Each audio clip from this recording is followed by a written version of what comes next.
गुणनखंड करना सीखे यानी कि फैक्टराइजेशन। यहाँ पे आप क्वेश्चन देख सकते हैं कि x square plus 9x plus 20 है। हमें ऐसा नंबर चाहिए जिसको मल्टीप्लाई करने से, गुना करने से 20 हो और ऐड करने से, जोड़ने से क्या हो, 9 हो। तो यहाँ पे हम नंबर निकाल सकते हैं। यहाँ पे 20 लिख लें और इसका फैक्टर निकालें। 2 10 ज़ा 2 1 ज़ा 2, 2 0 ज़ा 0, 2 10 ज़ा 20 हो गया। अब ये दोनों ऐड करेंगे, जोड़ेंगे, क्योंकि जोड़ने से, ऐड करने से 9 चाहिए। ये दोनों जब जोड़ेंगे, ऐड करेंगे तो कितना आ गया, 12 आ गया, पर हमें तो 9 चाहिए। तो फिर से करेंगे, ये फिर से फैक्टर निकालेंगे।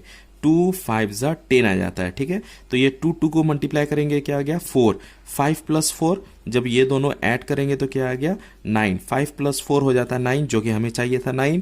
अब ये दोनों मल्टीप्लाई करने से, गुना करने से 20 आता है कि नहीं, वो भी चेक कर लें।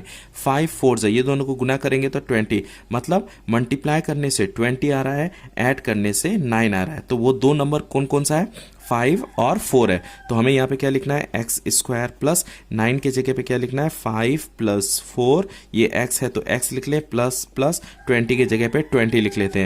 9 के जगह पे 5 प्लस 4 लिखना है, ठीक है यहाँ तक।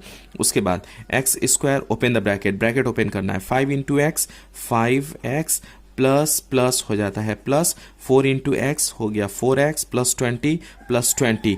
तो पहले दो नंबर से हमें कॉमन लेना है, आखिरी दो नंबर से हमें कॉमन लेना है। यहाँ पे एक्स स्क्वायर मतलब हो जाता है क्या, x इंटू एक्स, और यहाँ पे एक x है, यहाँ पे नंबर है, नंबर तो कॉमन नहीं आएगा, x है, मतलब एक x, मतलब कॉमन क्या आएगा, एक x कॉमन आ जाता है। तो एक x कॉमन ले लेते हैं। यहाँ पे एक्स स्क्वायर मतलब 2x है, एक x तो कॉमन आ चुका है, तो बचेगा क्या, एक x, तो एक x यहाँ पे लिख लेते हैं, प्लस का प्लस, ये जो x है वो कॉमन आ चुका है, यहाँ पे 5 है तो यहाँ पे लिख लेंगे 5, प्लस 4 और 20, 4 और 20 में क्या आता है कॉमन, यहाँ पे आप देख सकते हैं 4 मतलब 4 इंटू 1 लिख लेते हैं, 20 मतलब 4 इंटू 5, 4 5 जो 20। अब यहाँ पे कॉमन क्या आ गया, जो मिल रहा है, क्या मिल रहा है यहाँ पर, 4 मिल रहा है, तो 4 कॉमन आ जाएगा। बचेगा क्या यहाँ पर, ये जो x है तो x लिख लेते हैं, प्लस का प्लस, 4 को क्या चीज़ से गुना करें जो 20 आ जाए, 4 5 जा 20 हो जाता है। ये दोनों हमेशा सेम ही रहेगा, हमेशा सेम रहता है।